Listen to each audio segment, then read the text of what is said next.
A paz do Senhor, meus irmãos, que maravilha mais uma vez estarmos juntos para aprendermos na Escola Bíblica Dominical. Claro, agora são exatamente 22 horas e 10 minutos e a aula vai acontecer somente no próximo domingo. Estamos gravando hoje é dia 3 de setembro, mas a lição é a lição de número 11, vai ser ministrada no dia 10 de setembro, cultivando a convicção cristã. Esse que vos fala, pastor Rivanildo de Faria. Eu quero orar com você neste momento, mas eu quero também pedir oração. Nós já estamos para mais de um mês com um resfriado, uma gripe, não sei o que é. Nossa garganta fica bem difícil de falarmos, mas estamos aqui todos os dias e aprendemos hoje na Escola Bíblica Dominical com o professor Tiago que o sofrimento faz parte do Evangelho, ele não é desvinculado do Evangelho. Por isso, nosso corpo sofre, mas o nosso espírito se renova dia a dia. Vamos começar com uma oração? Eu oro por você, você ora por mim e Deus, com seu Espírito Santo, através de Jesus, nos abençoa. Querido e amado Deus, Pai eterno, mais uma vez, Senhor, na tua presença santa e maravilhosa, estamos aqui, Senhor, para aprendermos, para ensinar, sim, Senhor, mas também para aprendermos juntamente com os alunos da tua maravilhosa palavra. Ajuda-nos, Senhor, com teu Espírito Santo, abençoa os alunos, a cada um que ouve, a cada um que escuta, a cada um que participa, que comenta. Nós pedimos da tua bênção sobre a vida de cada um deles. É a nossa oração que fazemos em nome do Senhor Jesus. Amém. Vamos para a aula. Eu peço mais uma vez, encarecidamente a você, que compartilhe, que comente, fale o que você acha da aula, qual a sua dúvida. Não precisa só ser um elogio, mas pergunte, diga como foi, se você gostou ou não, da onde você é. Tire as suas dúvidas, não vá para a aula como professor ou professora com dúvidas. Não, vamos tentar ajudar você diante desse canal. Divulgue, comente, compartilhe, se inscreva, ative o sininho e Deus vai abençoar a sua e a minha vida. Vamos em frente para a nossa aula, aprendermos sobre como cultivar uma vida cristã. Texto áureo da nossa lição, porque a nossa exortação não foi com engano, nem imundícia, nem com fraudulência. Essa foi a exortação de Paulo. E eu procuro sempre apresentar diante dos irmãos, não com engano, não com imundícia, nem com fraudulência. A nossa verdade prática, ela vai dizer o seguinte: o cultivo da convicção cristã é imperioso para a prática e a defesa da fé em tempo de adversidades. Quero confessar algo para os irmãos nesta noite aqui, ou dia, não sei qual horário você vai estar assistindo, mas eu quero confessar. A aula de número 8 sobre transgênero realmente foi uma aula bem difícil. Eu gravei e ministrei a aula, a lição número 8. Mas eu quero dizer para os irmãos que eu achava aquela lição mais difícil. Mas eu quero trocar. A mais difícil é a de número 11. Essa que nós estamos agora. Por quê? Olhe bem, Paulo, fazendo uma pequena introdução aqui, ele vai falar da sua convicção, na lição os 3 pontos, na sua convicção espiritual, na sua convicção moral e na sua convicção social. Ele vai abranger a área espiritual da sua vida, ele vai abranger a área física, individual, de relacionamento entre ele e Deus, e ele vai abranger o relacionamento não só entre ele e os irmãos, mas entre ele, os irmãos e a sociedade. e por isso me preocupa. Por isso eu fiquei muito preocupado com a aula. Nós temos que ter um testemunho de homens de Deus, de mulheres de Deus. E a lição dessa semana está dizendo assim, tempos trabalhosos, é fundamental que o crente, primeiro, não perca a perspectiva da fé, tá? Que foi dada a partir do momento que entendeu a verdade bíblica. Você não pode perder essa convicção, de forma nenhuma. Segundo, palavra-chave, não tem na lição. Eu escolhi essa palavra-chave, convicção, porque faz parte dos 3 assuntos. Se nós temos a intenção de não perder a fé, olha, é fundamental que o crente não perca a sua perspectiva de fé, uma vez que já lhe foi dado, então nós temos que ter o quê? Uma convicção. Convicção é a crença ou opinião firme a respeito de algo. Claro, nós estamos falando da nossa fé. Com base em provas ou razões íntimas, relacionamento, experiência com Deus. Com resultados da influência ou persuasão de outrem. Enrolei a língua ali, mas saiu. Convencimento. Então, nós precisamos convencer a sociedade através do nosso comportamento, através das nossas obras, em que realmente nós cremos e praticamos aquilo que pregamos. Então, uma lição bem mais difícil do que a de número 8, que foi transgênero. Eu agora vou apresentar o quê? A minha convicção. Mas para vocês que não me conhecem, vão dizer, que aula maravilhosa. Eu espero. Que pastor, que inteligência. Mas e a minha vida? E quem me conhece no meu bairro, na minha cidade, na minha rua, como que ele vai dizer? O que ele vai dizer da minha pessoa quando assistir a essa aula? Entendeu? Porque eu estou preocupado com essa aula. Vamos em frente? Na introdução, a introdução diz assim, diante das incertezas atuais e dos ataques às doutrinas bíblicas, é indispensável ao crente cultivar uma profunda convicção cristã. 2 Timóteo, capítulo 1, versículo 12 e 14. Dessa vez eu vou comentar, eu vou trazer os pontos da lição e nós vamos trabalhar dentro desse comentário maravilhoso feito pelo nosso pastor, né? E nós vamos dar uma lida nesse 1 Timóteo, não vamos ler muito para não prolongarmos muito a nossa aula, mas se ficar longa, você faz o seguinte, assiste uma parte, depois você assiste a outra. Eu vou colocar os índices ali certinho, para você anotar onde você parou, onde você deve continuar. Vamos lá então, 2 Timóteo, tá? Vamos achar aqui 2 Timóteo, capítulo 1, versículo 1 e 14. Diz o seguinte, eu tenho primeiro, vamos para o 2 Timóteo. Não estava achando, mas agora achei. Versículo 1 e 14. Capítulo 1, versículo 12 ao 14. Desde este evangelho fui constituído pregador, apóstolo e mestre. Por esta causa também sofro, todavia não me envergonho, porquanto eu sei, certeza, convicção, em quem tenho crido. E estou plenamente convicto de que ele é poderoso para guardar o que lhe confiei até aquele dia. Preservar com fé o amor em Cristo Jesus, o exemplo da sã teologia que observaste em mim. Preserva com fé, ele está dizendo, né? Para Timóteo. Preserva com fé e amor em Cristo Jesus o exemplo da sã doutrina, da sã teologia, minha tradução diz teologia, tá? Que observaste em mim. Guarda o bom tesouro com a ajuda do Espírito Santo que habita em vós. Essa é a nossa introdução. Então ele sabia em quem ele cria.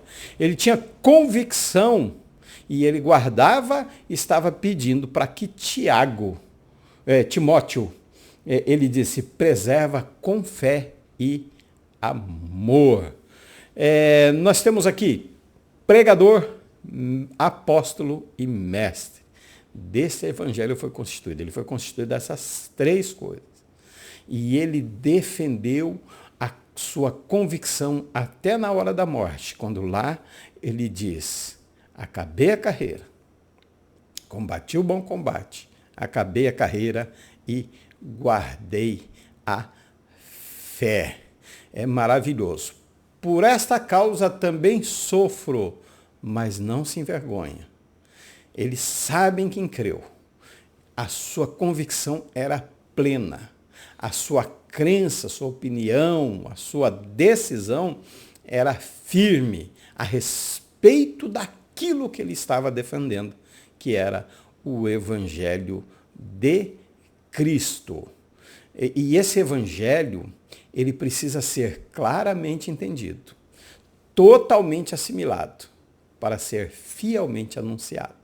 Então, nós não estamos aqui só para trazer o que está escrito, mas nós precisamos clarear a mente, professor e professora da Escola Bíblica Dominical. Você precisa ser claro, você precisa ser transparente, você precisa ter uma vida piedosa para que esse evangelho seja assimilado, para ser fielmente anunciado. Nenhum pregador, professor, mestre, palestrante tem o direito de adulterar, seja a escrita, a forma de pregar ou, pior ainda, a forma de viver. Você não pode alterar esse evangelho.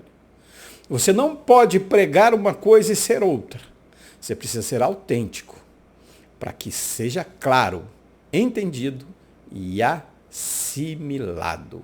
Esse é o evangelho que Paulo pregava. Não cabe ao salvo esmorecer em meio às tribulação, mas prosseguir confiante pelo prêmio da soberana soberana vocação. Paulo, ele prega em Listra, em Atos 14, 22, se não me falha a memória, ele é apedrejado e tido como morto. E os irmãos, os discípulos chegam, acolhem ele, levanta ele, e no outro dia ele volta a pregar em Listra. Então nós não podemos esmorecer. 2 Coríntios 4:1 diz, não desfalecemos nisso. Então nessa lição nós vamos estudar o quê? A vida espiritual, moral e social formam a convicção da nossa fé. Sabe? Estudaremos esses três aspectos. Então nós vamos abrir a nossa vida espiritual, a nossa vida moral e a nossa vida social diante dos irmãos. O objetivo é o quê? É despertar em cada cristão o desejo de ser um autêntico embaixador de Cristo em um mundo de trevas. Então, para nós sermos embaixadores, nós precisamos ser luz. Então, nós temos que motivar, nós temos que despertar essa vontade, não só em nós, mas nos outros irmãos. Como? Através da nossa ação. Ponto 1. Convicção espiritual. O apóstolo Paulo, ele deixa claro que o evangelho não foi pregado como mero discurso racional, mas, sobretudo, em poder, no Espírito Santo e em plena convicção. Eu ouço muitas vezes até pastores pregando, porque o seu anel no dedo não vai convencer o pecador, porque o seu estudo não vai convencer, não vai curar, porque o seu diploma, o seu canudo, ele não vai expulsar demônio. Concordo em número, grau e gênero plenamente. Mas, e Paulo está dizendo que ele não usou, ele não trouxe uma sabedoria, não foi. Ele prega no aerópago, ele prega no ágoras e depois no aerópago. Em 2 Coríntios, capítulo 2, versículo 4, ele diz que a mensagem dele, que ele traz, não foi com base em sabedoria humana, mas pelo poder do Espírito. Em Tessalônica, a mesma coisa. Mas só por isso eu não vou estudar, não vou procurar me aprofundar nas Escrituras de forma nenhuma. Nós precisamos hoje, eu quero deixar essa tela inteira, nós precisamos hoje de pastores, ou melhor, pregadores, que ensine e ensinadores que preguem. Nós precisamos desse conjunto, mas não pode ser mas da minha forma, do meu querer, pelo meu conhecimento, por aquilo que eu tenho. Não, precisa ser no Espírito Santo e em plena convicção daquilo que eu estou pregando. Tá? Porque o nosso evangelho não chegou a vós somente por meio de palavras, mas igualmente em poder no Espírito Santo e plena certeza, convicção de fé. Sabeis muito bem, olha, presta atenção nessa palavra, como procedemos em vosso benefício quando estávamos com vocês. Como tem sido o meu comportamento diante do povo de Deus, diante da sociedade, dos vizinhos, da família? Como tem sido o meu estudo? Como tem sido as minhas aulas? Eu tenho que... A visão da Escola Bíblica Dominical, o assunto em si, é apresentarmos como obreiros aprovados diante de Deus, que foi nos confiado o Evangelho, 1 Tessalonicenses, capítulo 2, versículo 4. Para fazer a vontade de Deus, não a dos homens. Então, ele veio primeiro com o poder do Espírito. Primeiro, em palavras. A nossa pregação não pode ser meramente uma declamação. Não pode ser uma retórica vazia, sem coração, sem emoção, sem vontade, sem gosto. Não, a pregação não é um simples discurso. Não é a apresentação de uma ideia, de um conceito teológico, de algo que eu descobri no original do hebraico. Não, ela tem que ter poder do Espírito.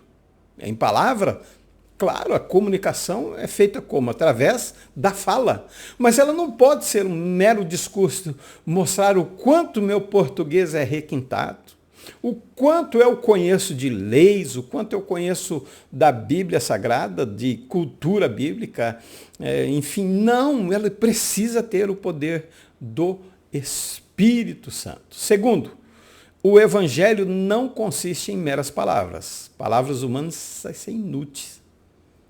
A mensagem foi dada, se não for dada com poder, você vai dizer, muito conhecimento. Tem um conhecimento maravilhoso.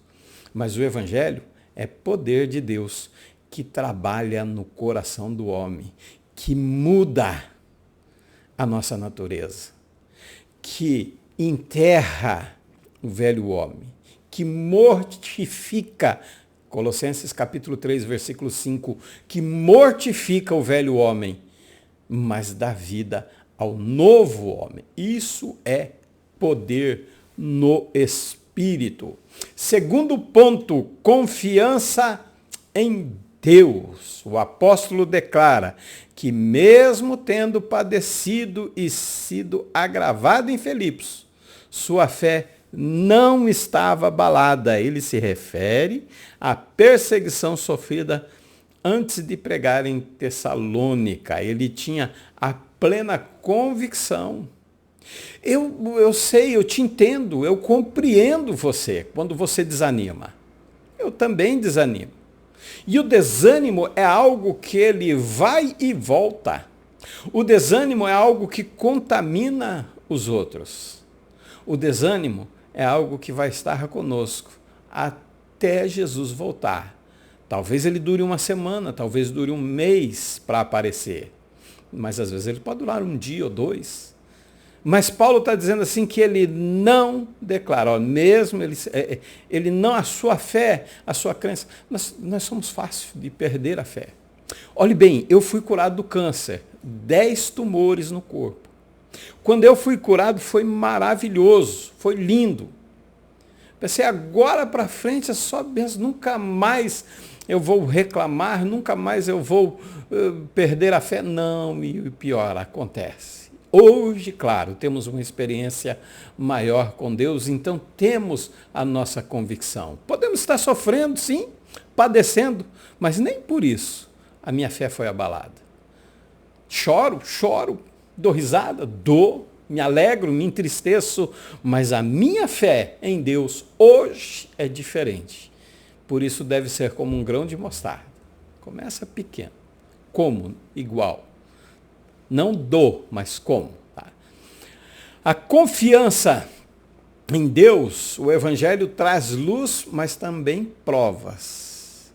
Quantas perseguições devemos sofrer por amor de Cristo? Isso que Jesus revela, né? Deus revela através do Espírito Santo a Ananias. Vá lá e ele vai saber o quanto ele deve padecer por mim.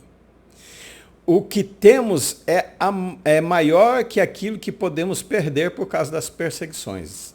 Apocalipse 13:20 diz, guarda o que tem. Então, o que nós temos, o tesouro. Lembra a lição passada? Que as aflições leves e momentâneas produzem em nós o quê? Um peso de glória. Então, a nossa confiança em Deus não pode ser abalada por causa dessas pequenas perseguições. Por causa de lei contra a igreja, por causa de lei que vai tentar empurrar goela abaixo algo que nós não concordamos? Não, de forma nenhuma. Não devemos abandonar a fé por causa das provas. Elas vão vir.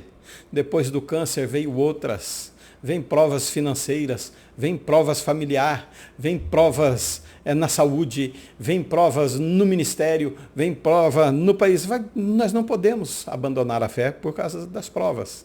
Não devemos tirar os olhos de Cristo, mas perseverar. Hebreus 12:1.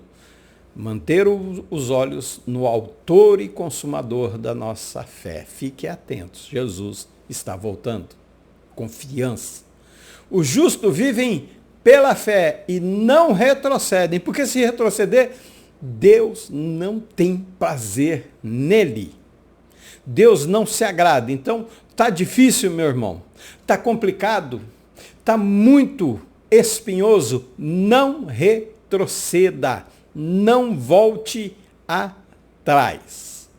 Continue sem parar. Deus vai te dar graça e nós vamos vencer juntos.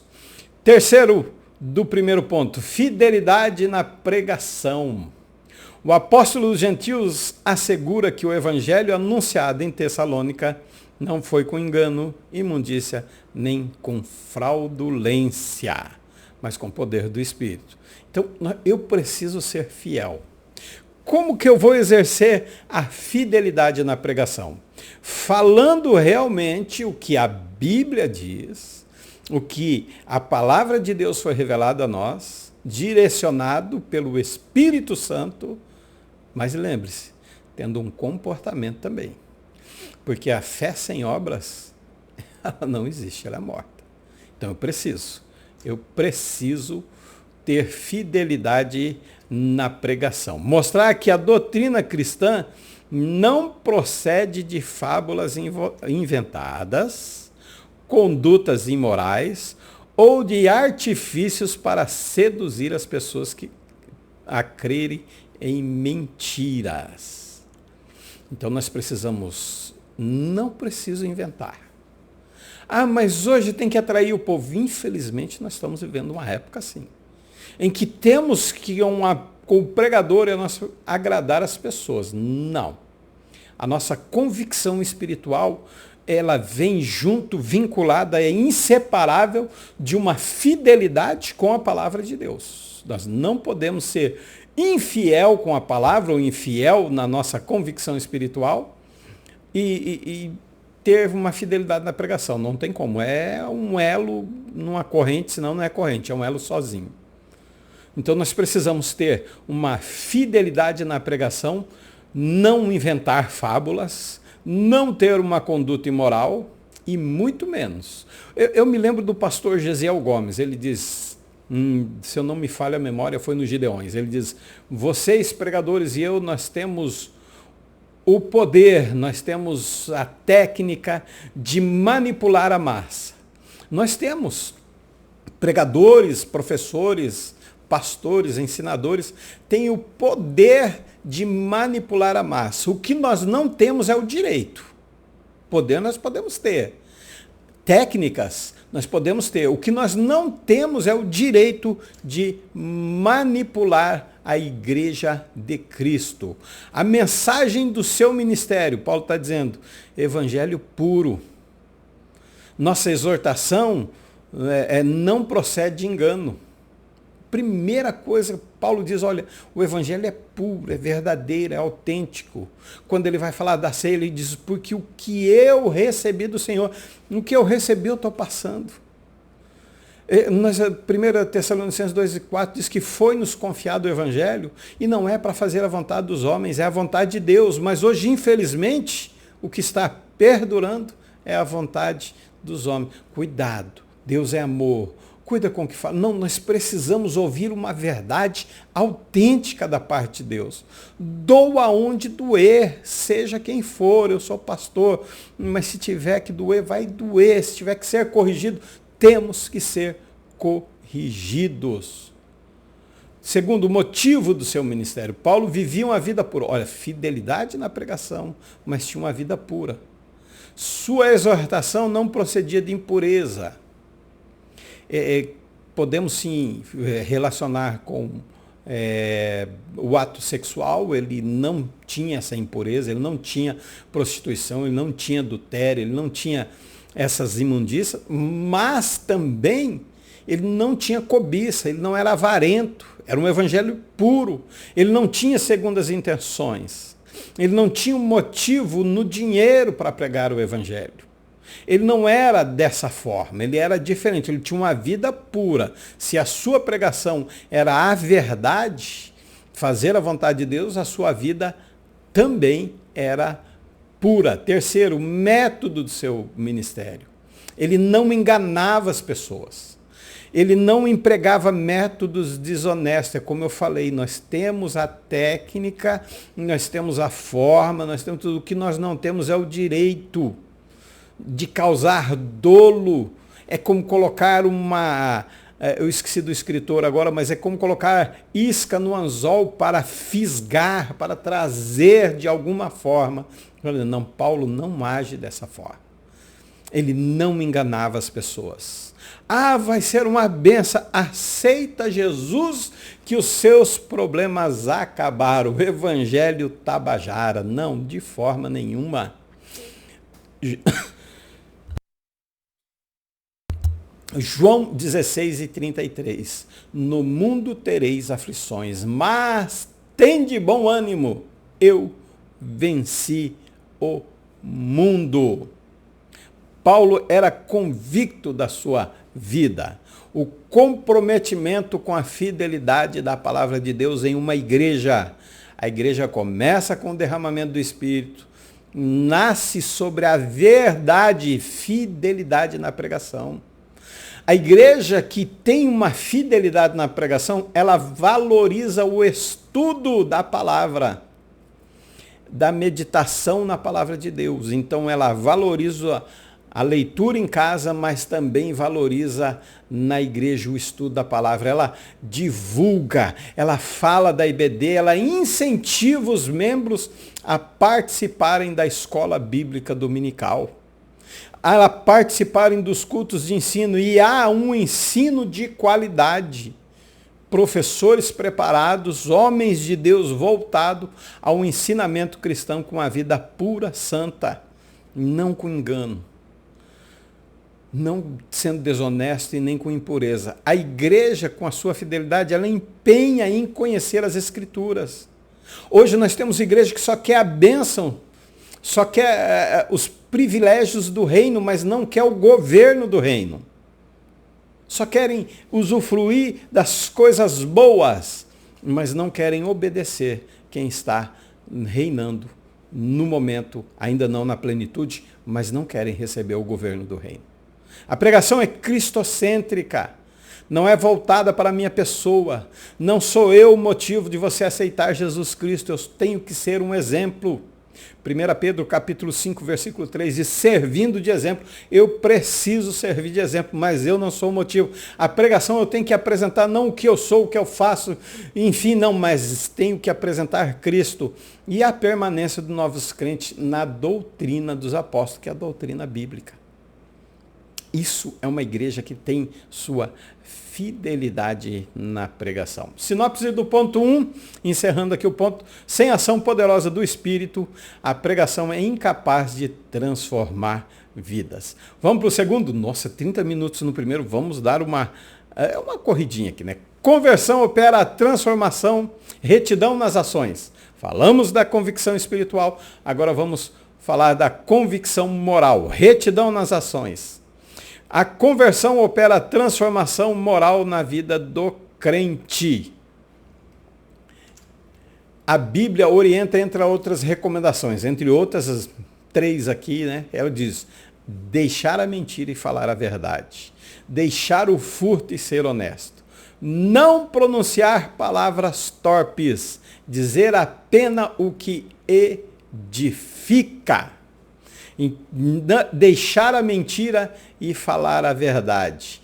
O que é a mentira? A mentira é afirmação contrária aos fatos, falada com o propósito de enganar, então eu não posso enganar. A mentira abrange toda espécie de trapaça e engano. O diabo é o pai da mentira. Nós temos que pegar essa retidão nas nossas ações. Deixar o furto e ser honesto. O roubo inclui toda sorte de desonestidade que visa tirar do outro aquilo que lhe pertence. Pesa, medida, salário, trabalho, impostos, dízimos, ofertas. Tanto patrão que tenta burlar o salário, o ganho do funcionário, também o funcionário tenta, de uma certa forma, adquirir o que não é seu. Enfim, não. Nós temos que deixar o furto e ser honesto. Nós temos que ser reto nas nossas ações. Não pronunciar palavras torpes e dizer apenas o que edifica. Nossa comunicação precisa ser positiva, boa, edificante e necessária. Ela é uma transmissora de graça aos que ouvem. Não pode ter palavrão na nossa boca de crentes e muito menos de obreiros, de professores. O linguajar tem que ser sadio, tem que ser bom, tem que ser edificante, tem que ser positivo, tem que transmitir graça. E como que nós vamos conseguir isso? Olhe bem, presta atenção junto comigo. O homem é formado em espírito, alma e corpo, como nós aprendemos na lição passada. Se o nosso espírito, se nós já nascemos de novo, somos uma nova criatura, e a espada, a palavra de Deus, penetrou até a divisão da alma e do espírito, que é o coração, então quem dirige o nosso corpo é o Espírito Santo. Se o Espírito Santo dirige o nosso corpo, Paulo pede, quanto aos mais irmãos, tudo que é verdadeiro, honesto, justo, puro e amável, de boa fama, se há alguma virtude, se há algum louvor, nós vamos pensar, é um pedido de Paulo, mas ele nem precisa pedir, porque quem está dirigindo é o nosso corpo, porque nós já fomos transformados. Se nós pensamos, se a nossa mente, se o nosso coração, o nosso espírito humano é dirigido pelo Espírito Santo, a nossa mente está pensando em tudo isso, então a boca fala do que o coração está cheio. E por isso, nós não vamos dizer palavrão. Nós não vamos usar palavras feias, de baixo calão, palavras horríveis, nem de maldições dentro da nossa casa. O apóstolo Paulo reivindica das próprias ações afirmar: nunca usamos palavras lisonjeiras, nem houve pretexto de avareza. Além de não pronunciar nada, ainda não fique o termo vulgar aí, vocês conhecem. Ah, meu irmão, como você pregou bem. Não, não, não, ele não usou de palavras lisonjeiras. Que igreja abençoada, cheio do poder de Deus. Que não, ele sempre falou a verdade. Nós não podemos usar desse artifício. Não é só palavras feias, mas nós temos que ser reto, nós temos que ser verdadeiro. Obreiro, professores que servem a Deus ministrando aos homens, quem serve a Deus não busca uma projeção própria. Quem serve a Deus não anda atrás de aplausos e condecorações. Não, ele apresenta, a sua mensagem é cristocêntrica. Não depende de elogio, não desanima diante das críticas, como Paulo rumo a Jerusalém, capítulo 21, versículo 2, ele diz, não vá para Jerusalém.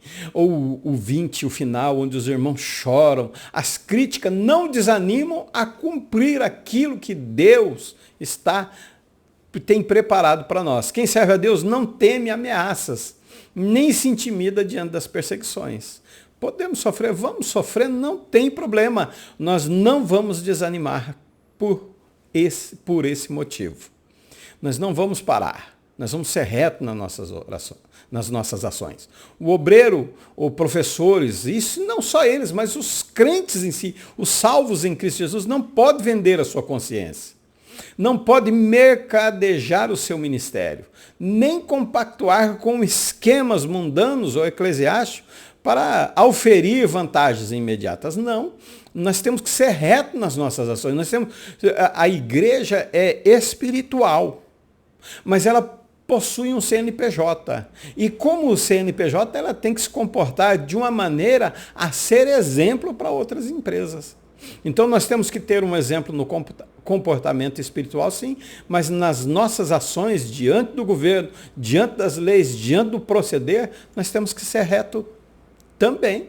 É necessário. Somente o falso cristão é quem busca poder e influência por meio de bajulação mentirosa. Paulo não fez isso. A conduta da retidão é virtude do crente regenerado. Opa, deu um churtezinho aqui, mas nós corrigimos rapidinho. Vamos em frente. Dentro ainda, devemos servir a Deus com profunda humildade. Muitos batem no peito, anunciando arrogantemente, eu sou servo de Deus, eu sou escolhido, eu tenho uma chamada, é tanto orgulho, é tanta propaganda do seu próprio trabalho. Use o Face, use o Instagram, use o YouTube para propagar o Evangelho. Coloque versículos, mensagem, grave seu testemunho de vida, grave o que Deus fez, mas procure fazer com humildade. Eu estou aqui transmitindo a você isso e eu procuro, é claro que a gente não pode dizer que é humilde, eu não posso dizer de forma nenhuma, por isso eu digo a vocês que me assistem, tá? Vocês que me assistem, vão dizer, isso, aquilo, outro. Mas eu digo, quem conhece a minha vida na minha cidade, o que ele está dizendo? Viu como é complicado servir a Deus em espírito e em verdade? Não é somente pregar o Evangelho, mas é viver. Não é somente ensinar na EBD, mas é ser um exemplo de vida para os outros. Ainda dentro da nossa retidão, os que servem a Deus gostam de holofortes. Aqueles que servem do serviço a Deus, um palco onde se apresentam como atores ilustres sob luz. Olha o que Paulo, claro, a gente tem que entender isso aí também. Vou clarear a sua mente, tá? Vou clarear a sua mente. Filipenses, capítulo 1, versículo 15 diz, é verdade, contudo, que alguns proclamam a Cristo por inveja, rivalidade, porém outros o fazem com boas intenções. Seja você com essa boa intenção. Seja você reto nas suas ações. Seja você íntegro na sua forma de viver. Reputação ilibada. Considere-se, portanto, vocês entenderam por que essa lição é difícil? Considere-se portadora de reputação ilibada, a pessoa reconhecida de idoneidade moral. Veja como Paulo avalia sua reputação com esta frase: não buscamos glória dos homens, nem de vós, nem dos outros. Ele não buscava a glória de si mesmo. E ele diz: se eu me gloriar, gloriarei-me no Senhor. Que maravilha! Que homem de Deus! Que vida! Uma vida irrepreensível. Denota uma conduta não pode ser censurada. Paulo não foi censurado. Ele só apresenta lá em 2 Coríntios, no capítulo 10, ele só fala, ele só diz, ele só relata, porque ele foi forçado a dizer. E ainda ele diz: se gloriar, gloriarei-me no Senhor. Paulo, ele invoca Deus, a igreja de Tessalônica, como testemunho. Ele diz: olha, a minha vida aí foi santa, justa e irrepreensível. Vamos ler? 2 Tessalonicenses, capítulo 2, versículo 10. Ele está dizendo assim, a minha versão é King James, está atualizada. Ele diz: e vós e Deus sois testemunha de como nos portamos de maneira santa, justa e irrepreensível entre vós, os que credes. Será que eu tenho uma vida santa, justa e irrepreensível diante dos irmãos, diante de Deus? Diante dos irmãos a gente pode até, de certa forma, mas ele busca primeiro os irmãos e depois Deus. Quer dizer, não tem como enganar. Será que minha vida tem sido justa? Será que esse aparelho não tem tirado a minha fidelidade com Deus, com os irmãos? Irmãos, nós precisamos ter uma vida santa, justa e irrepreensível diante de Deus. Paulo viveu de forma piedosa.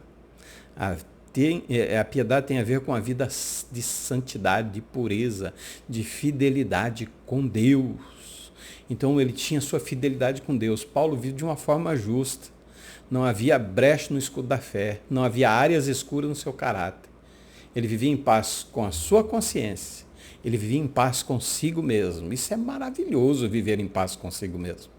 Paulo, além de tudo, ainda ele viveu de forma irrepreensível. Todos podiam odiá-lo, acusá-los, até assarcar contra ele pesadas e levianas acusações.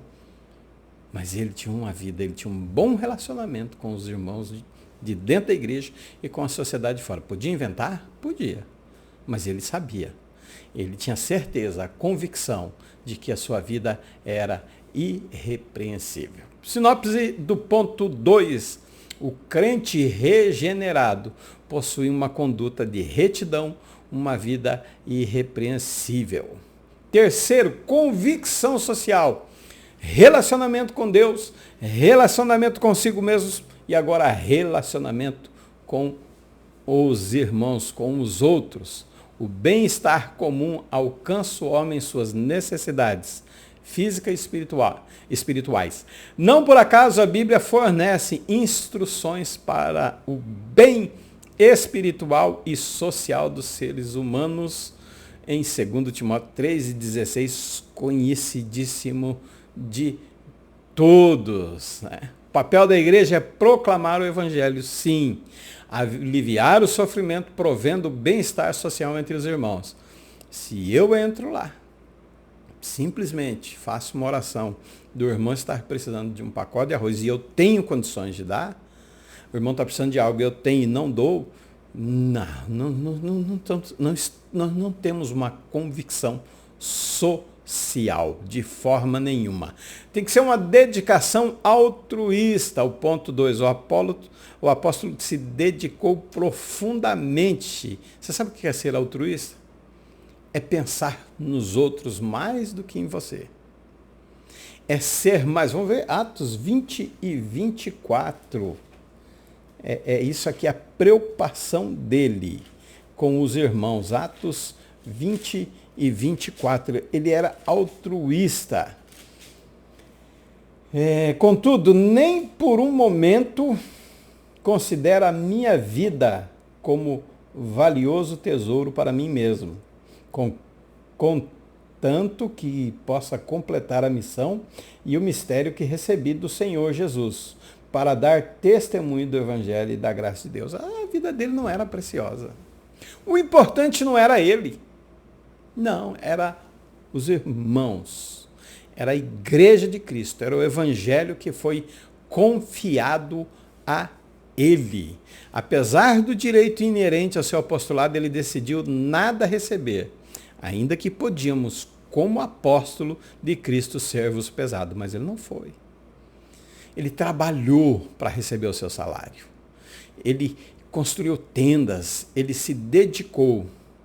Mas é importante ressaltar que a Bíblia não condena a provisão financeira para os obreiros, pois o próprio apóstolo escreveu: aos que anunciam o Evangelho, que vivam do Evangelho. Digno é o obreiro do seu salário.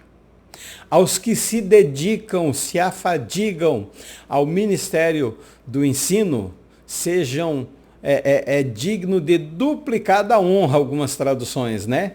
Mas a minha versão diz que é digno de duplicados honorários. Deixa eu ver a versão certinha aqui, eu já mostro para vocês. Duplicados honorários, mas tem que se afadigar no ministério da palavra, tá? Vamos ver, digno de dupla honra. 1 Timóteo 5:17, vamos ver como está a minha versão. 5:17, os presbíteros que administram bem a igreja são dignos de dobrados honorário, principalmente os que se dedicam ao ministério da pregação e do ensino. Os que administram bem, os que são honestos, os que são fiéis, os fiéis, os que têm fidelidade na palavra de Deus, os que não usam de engano, aqueles que não usam de maneira a conduzir o povo para o seu bem próprio. Vamos em frente, sinopse do ponto 3º. Vamos voltar um pouquinho aqui, só um pouquinho. O que tem uma vida digna diante de Deus, diante dos irmãos. Isso, quem faz essa vida sou eu, com a minha convicção espiritual, com a minha retidão nos meus atos e com a minha convicção social. Eu tenho que ser uma pessoa íntegra. Aí eu tenho direito de duplicados honorários. Digno é o obreiro do seu salário.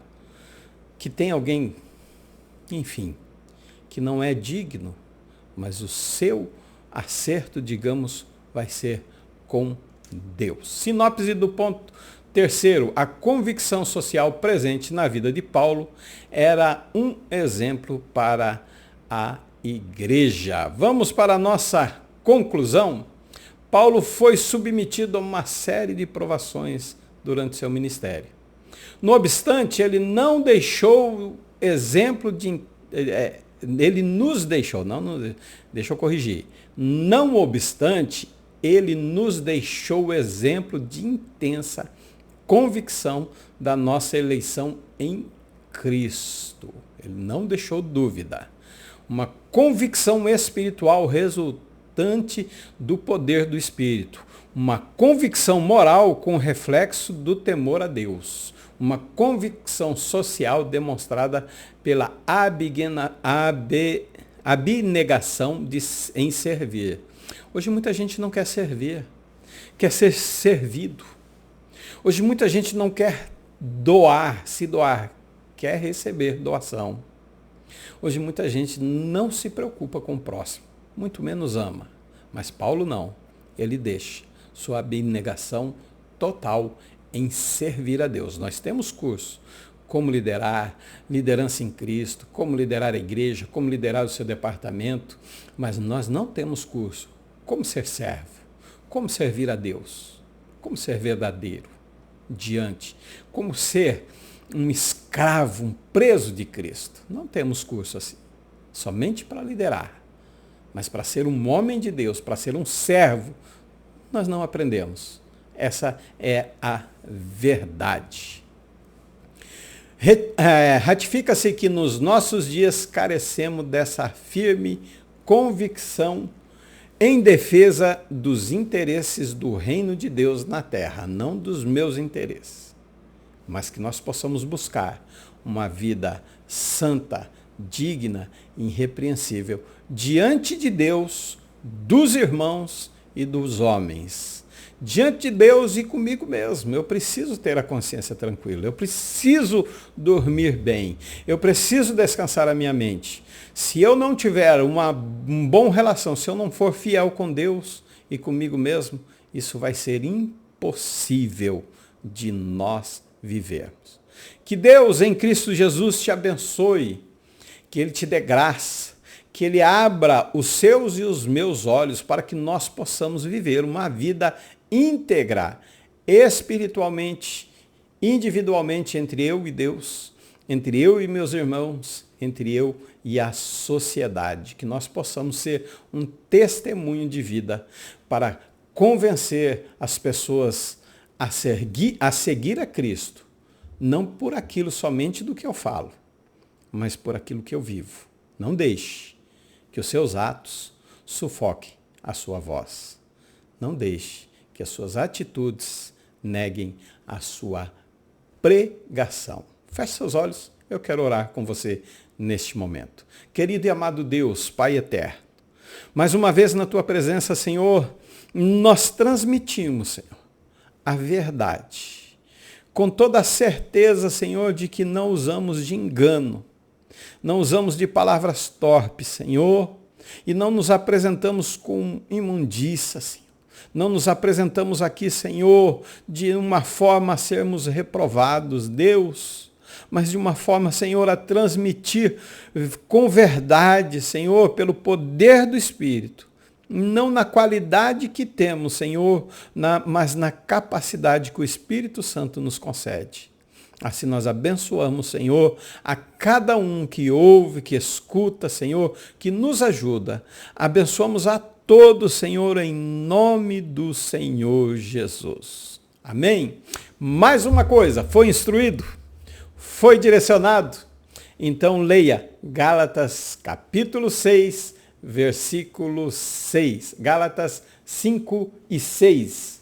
E você vai entender por que você foi bem instruído. Deus abençoe a sua vida. Fiquem todos na paz do Senhor. Até a próxima, se assim Ele nos permitir.